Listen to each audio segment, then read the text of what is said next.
embattled Congressman Matt Gaetz. Matt Gaetz was one of the very few members in the entire Congress who bothered to stand up against permanent Washington on behalf of his constituents. Matt Gaetz right now, he's a problem for the Democratic Party, and he can cause a lot of hiccups in passing of laws. So we're going to keep running those stories to keep hurting him. If you stand for the flag and kneel in prayer, if you want to build America up and not burn her to the ground, then welcome, my fellow patriots. You are in the right place. This is the movement for you.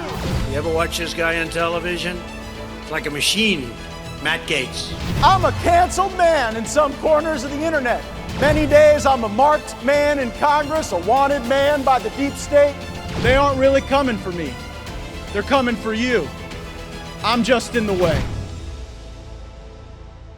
I don't care if they're Republican, Independent, Democrat, Martian, American. I don't care. What I care about is getting the information. Well, Mr. Speaker, everyone knows this is a joke. It's all pretend. That the Comey FBI and the Obama Justice Department worked with one campaign to go after the other campaign. That's what everything points to. Repeal Obamacare, reform welfare, build the border security wall, and fix our immigration system and control spending. We haven't done that. What's it going to take? What's it going to take for the State Department to put in place the practices that are going to save American lives? I'm asking basic questions about the investigation, like who's heading it up? And you can't tell me that. Tell us if I'm wrong. But I don't think I am. I think that's exactly what happened. And if it did, it is as wrong as it can be. And people who did that need to be held accountable. We're going to keep digging to get the answers. This is unbelievable. And I'm here to tell you, Mr. Rosenstein, I think the public trust in this whole thing is gone. Somebody who was interviewed by the FBI told the FBI we tipped her off. Have you done an investigation, Ambassador Kennedy, and who might have tipped off? I mean, here's what this gets to. Once again, Hillary Clinton gets treated different than anybody else. She got tipped off. Money in politics. Here's how it works. Politicians give money to Planned Parenthood, who give it back to politicians at election time, who get elected, who give it back to Planned Parenthood, who give it back to politicians who get elected, and the game plays on. If you had the government working with one campaign to dress up a fake news National Enquirer garbage report, to dress it up as intelligence, take it to the FISA court to get a warrant to spy on the other campaign, that should not happen in this country. It's the most important issue in front of the country the last 6 weeks. You don't know who's heading up the case, who the lead investigator is? At this juncture, no, I do not know who the... You get that information to us? We'd like to know. We'd like to know how many people you've assigned to look into this situation. No wonder Americans hate this place. No wonder they're cynical. We make the job of being a member of Congress way too complicated. Let's do what we said.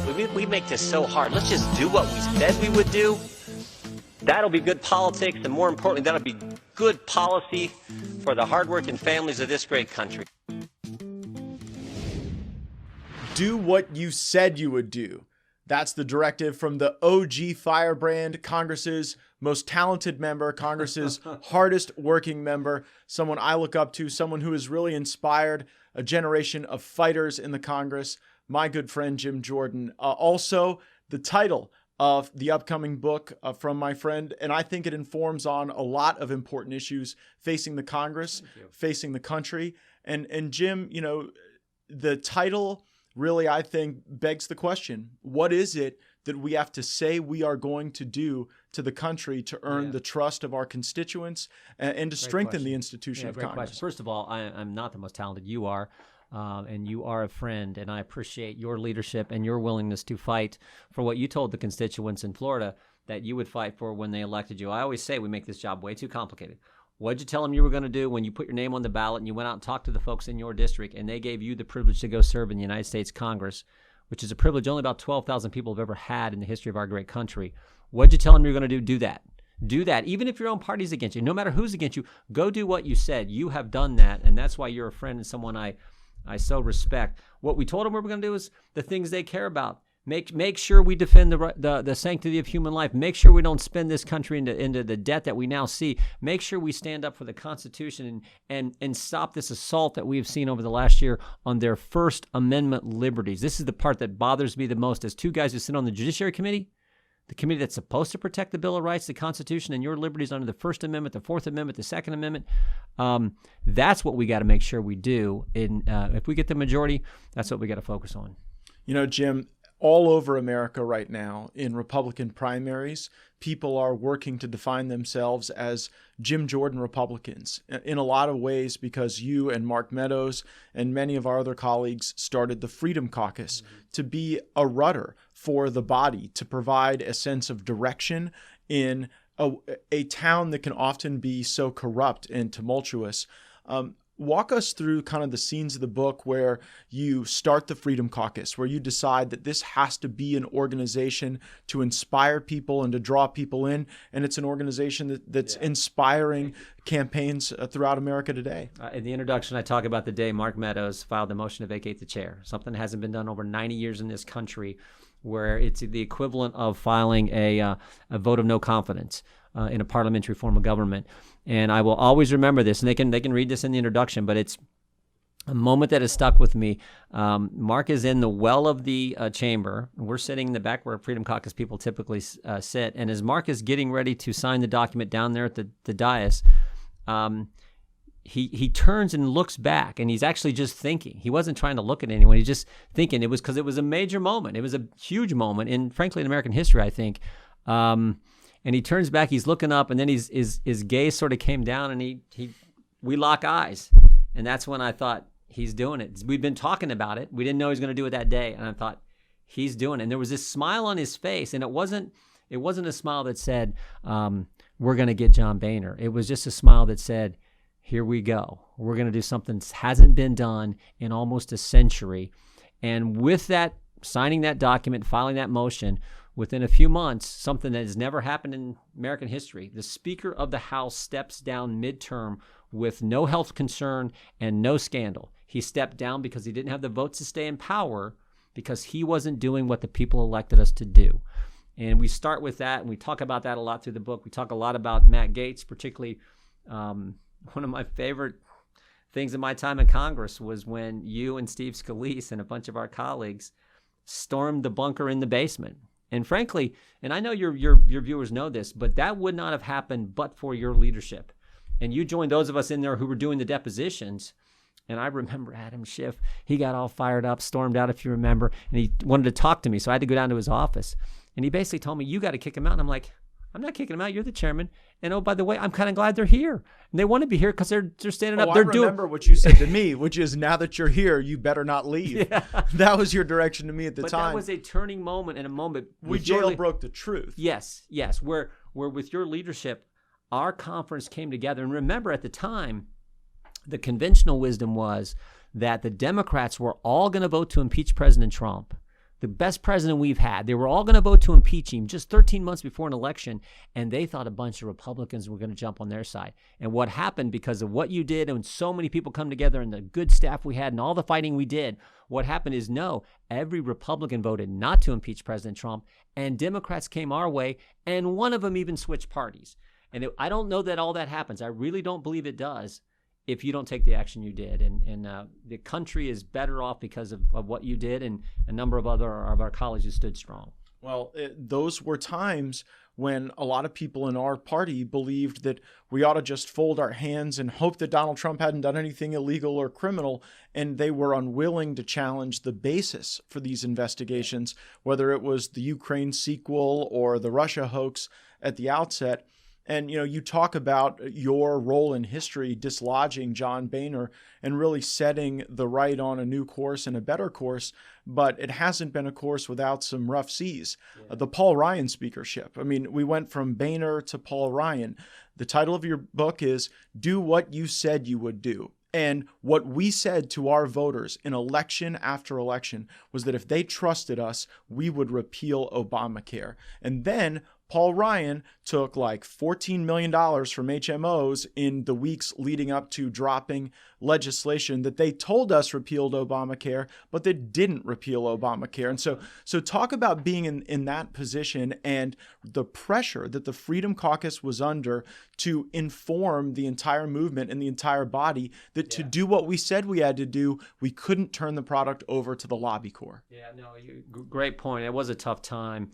And the legislative strategy we embarked on was maybe the dumbest in history, because if you remember, Paul Ryan talked about 3 buckets. Like, we were going to do something now, something later, then have the Dr. Price, who was head of HHS, Health and Human Services, do something on his own, which sort of begged the question, well, if he can do it on his own, why doesn't he do it now? Why does he have to wait until we pass? I mean, it was just a crazy legislative strategy. We should have just passed what we had passed the Congress before President Trump got here, and had it on his desk, because President Trump would have signed that on January 20th, 2017. So your concept is put the same bill on Trump's desk that we had put on Obama's desk. But is there a greater example during your time in Congress of people not doing what they said they would do than the Republicans who were willing to vote for an Obamacare repeal when they knew Obama would veto it, but then who weren't willing to vote for the same bill in the whip checks when it was President Trump? That's a great point, and you're exactly right. But guess what?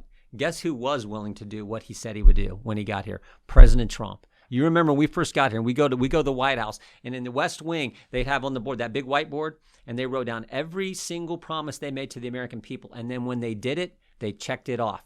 That's the kind of leadership we had under President Trump. And we go back to when they started the lies about President Trump.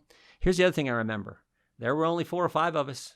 There were only 4 or 5 of us who said, wait a minute, something doesn't smell right here. One of them's the governor of Florida, Ron DeSantis. Yeah, exactly right. And the leadership of Devin, Matt, Mark Meadows, and Ron DeSantis, that's all there was. And there were a few people in the press, Molly Hemingway and some of the other great people who wrote some things, and we started reading this. We said, something doesn't make sense here.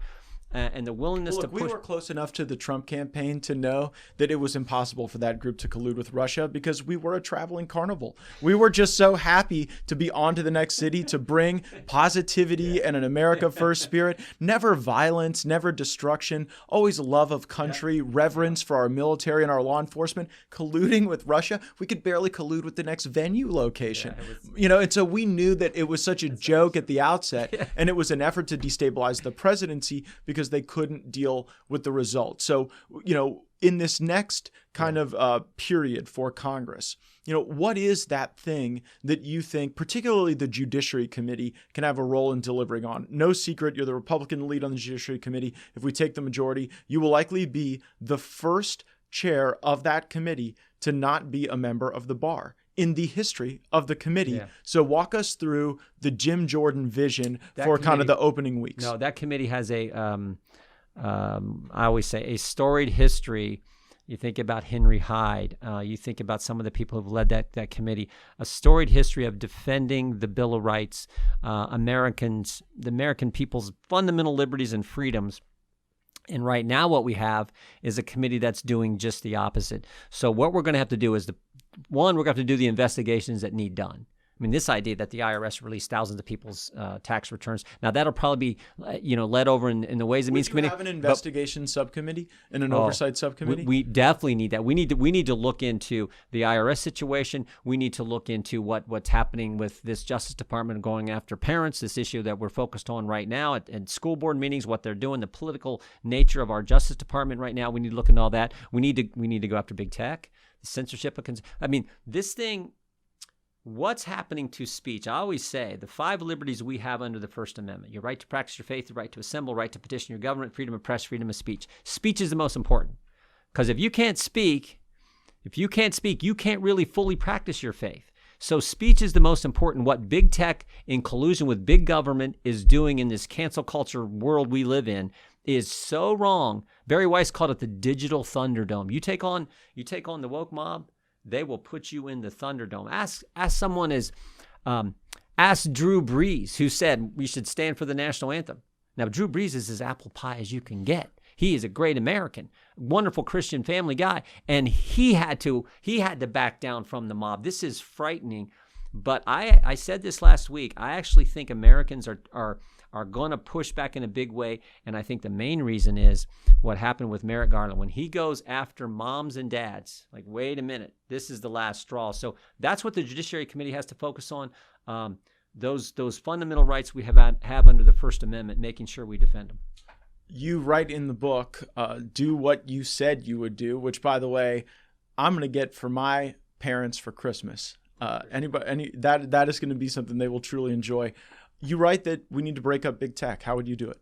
Yeah, I think you got to get the case. One of the things we're talking about is speeding up the process so you get it to the Supreme Court. Justice Thomas seems to want to deal with this. He's indicated, I think, that a lot. So you get rid of the liability protection in Section 230, and you create a expedited path to get that to the Supreme Court so it can happen. And it does take 100 years for this to break them up because we ain't got that amount of time. What you describe is not dissimilar to the way that we went after tobacco companies at the state level in a lot of ways. Strip these entities of their defenses and declare open season on them and stick the trial lawyers on them. But then the remedy does not emanate from the legislative branch of government. It emanates out of the judicial branch, in your vision? Yeah, it does, because I'm nervous. And I know we've debated this. I'm nervous about giving more power to the bureaucracy, particularly the bureaucracy controlled by the Biden administration. And I guess exhibit number one would be look at the Justice Department controlled by the Biden administration, what we've seen there. So that makes me nervous because I actually think big tech and big government collude to further stick it to conservatives. So let's make sure we get after big tech, but let's do it in a way that doesn't combine the all-powerful big government with the all-powerful big tech that will, both those entities want to censor Matt Gaetz and Jim Jordan. I still remember the day that you called me up because you're much better at all this tech stuff than me and how to handle it and to tweet and to post and everything. You called me up a few summers ago, and you said, Jim, Twitter is shadow banning us. And I think you related that I said something like, well, that sounds terrible, Matt, but what's shadow banning? And then you explained it to me, and we figured out, and you were 100% right. They were doing that, and it was interesting. It was Gaetz, Meadows, Nunes, Jordan. Interesting four. And Jack Dorsey, actually, remember he put out the statement and said, oh, no, it wasn't intentional. It was just a glitch in their algorithm. And I'm like, glitch in their algorithm? What did they put in the algorithm? The names Gaetz, Meadows, Nunes, Jordan. So this is why we got to get a remedy to this. No, I think that a judiciary committee that is laser focused on vindicating the liberty interests of our fellow Americans, where we have seen them so abridged by tyrants at every level of government, would really rally people and expand our movement to the very types of people we see rising up and becoming hyper-political in places like Loudoun County, Virginia. Yep. And so, I do think that that's a way to expand the movement. I would go further with legislative power. I think that we can go beyond using legislative power to strip immunities. We could use it to literally reshape these companies. But I think the ultimate result is one that would democratize access to the digital world for people, regardless of their politics. I mean, access to the digital world is central to the American experience. And the terms of service on Twitter can't be more important than the rights that undergird the Constitution of our country, for sure. So, some of our colleagues, Jim, have impeachment fever. And I want to talk to you about this because you and I have spent a great deal of our time in Congress, and we've deployed a great deal of our credibility to defend the presidency and the institution of the presidency against frivolous and politically motivated impeachments. And while I do think Joe Biden is worthy of impeachment, and particularly where they seem to be failing on purpose on the border, I worry about impeachment by reflex. Yeah. And I worry that if everything is a basis for impeachment, not just purposeful wrongdoing, then any time you have a president and a Congress that are in different parties, part of the ceremonial exchange of power will be an impeachment. I don't want the country to look that way. Do you also worry about impeachment by reflex? I do, and I have not called for that. There may be a time when it needs to happen. I think that's where you are. I've actually called for Joe Biden to resign. I mean, you watch that. I go back to that press event after the debacle that was the Afghanistan exit, and I said, this guy's just not capable of doing the job. But we do have to be careful of that because you don't want to flip back and forth. And that is it's only to be frivolous. Yeah, and certainly what the Democrats have made it, and what they did to President Trump. I mean, they tried to kick him out of office before he got there. That's when they started the Trump-Russia investigation. They tried to kick him out while he was there, and then once he left, they tried to kick him out even though he'd already left. And he had the greatest presidency, I think, it's certainly in our lifetimes, but maybe in the history of this great country.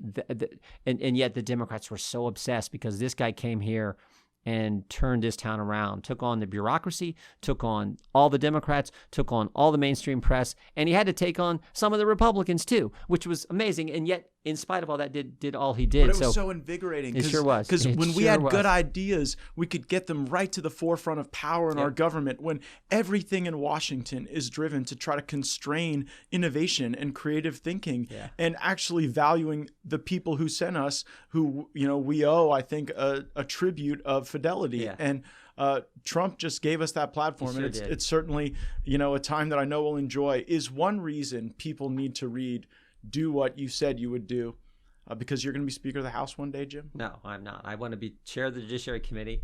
Matt Gaetz chairing one of the subcommittees, whichever one he wants.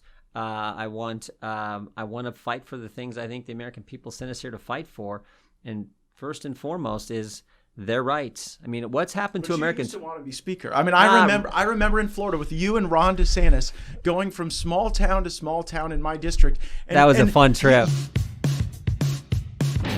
I was very proud to be the first member of Congress to endorse Jim Jordan for Speaker.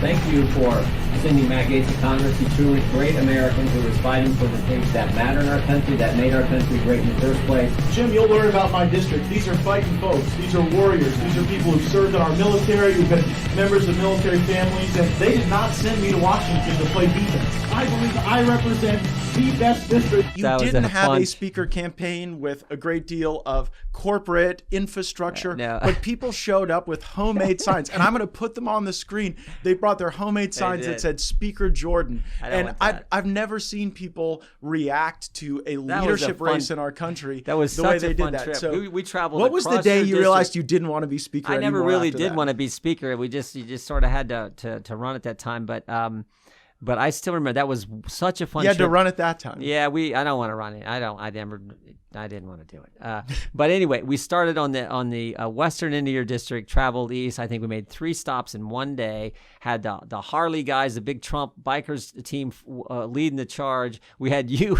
emceeing every stop. And of course, Ron running for governor. It was one of the most fun campaign kind of things I've ever done. And then we got to hang out in your fine town. And now we get to be a part of the Ron DeSantis fan club as he takes these values that we fight for, often tilting against windmills in Washington, and he goes and puts them to work for people. A lot of the liberty agenda that a Chairman Jim Jordan would pursue in the Judiciary Committee, we are seeing play out in the great state of Florida every day. I liked when he said, "My job is not to protect business. My job is to protect the citizens of my state, their liberty." And I thought that's Jefferson, that's Adams, that's Madison, that's why that is what it's supposed to be. When he said that, and the kind of sounds like what we said we would do, right? Exactly. So, and that's why the country loves him so much too.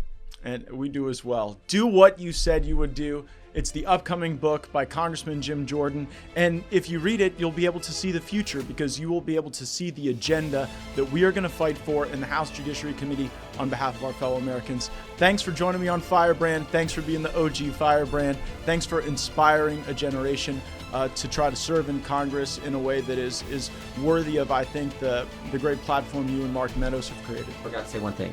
My 2 boys love Matt Gaetz' speeches. They love all the stuff you do. So thank you again for having me. All right, man. Take care.